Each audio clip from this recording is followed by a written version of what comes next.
Traditional history suggests ancient civilizations developed in total isolation. These monolithic stone statues on Easter Island are viewed as the localized work of a culture that never interacted with the builders of Machu Picchu or the architects of Giza. Yet, researcher Jim Allison discovered a strange geographical anomaly. These sites, despite being thousands of miles apart, fall along a single straight line encircling the center of the Earth. The line runs through the Giza Plateau, the Nazca Lines, and Angkor Wat in Cambodia. It continues through the Sumerian city of Ur and the ruins of Petra, following the Earth's geometry with only a minor margin of error. Achieving this level of precision requires a perspective from above. It raises the question of how primitive cultures, lacking maps or the ability to fly, could coordinate their most sacred sites along a singular global axis. The existence of this grid suggests a worldwide, intelligent plan was in place long before the era of modern communication, a plan that coordinated the placement of monuments on a planetary scale. This coordination extended beyond the Earth's geography and into the stars. At the Giza Plateau, the three Great Pyramids were built with a specific, intentional alignment. This is the constellation Orion. Its belt is composed of two bright stars in a line, and a third, dimmer star, offset to the left. The pyramids on the ground mirror this arrangement, including the specific angle of that third offset structure. Thousands of miles away, the ancient city of Teotihuacan in central Mexico replicates this exact celestial footprint. The builders there used the same star-based template for their own monumental pyramids. We see the same pattern at the Thornborough Henges in England and the Hopi villages in the American Southwest. These diverse cultures all selected the same specific constellation to anchor their most important sites to the ground. When the same complex star map appears in the architecture of civilizations that supposedly never met, it indicates they were all following a shared, highly sophisticated celestial blueprint.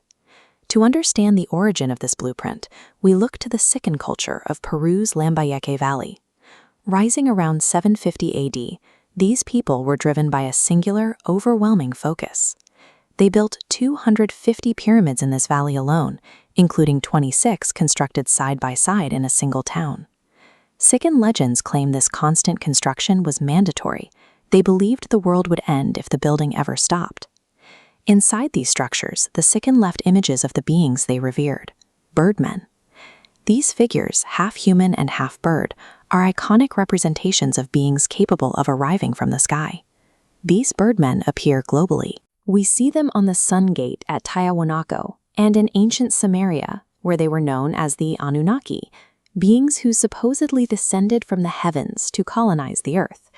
Identical motifs appearing in distant cultures suggest these sky gods were not psychological myths, but physical visitors who provided the specific instructions for the monuments we see today. These visitors may have left behind traces more significant than stone monuments. In Portugal, a 6-foot-long stone egg, potentially 7,000 years old, reveals a recurring symbol of power. The carving depicts a rod, a symbol associated with the power of the gods and the act of creation throughout Mesopotamia and early religious texts. The geometry of this ancient staff mirrors the double helix structure of human DNA. This specific twisting design appears in artifacts created thousands of years before the discovery of modern genetics.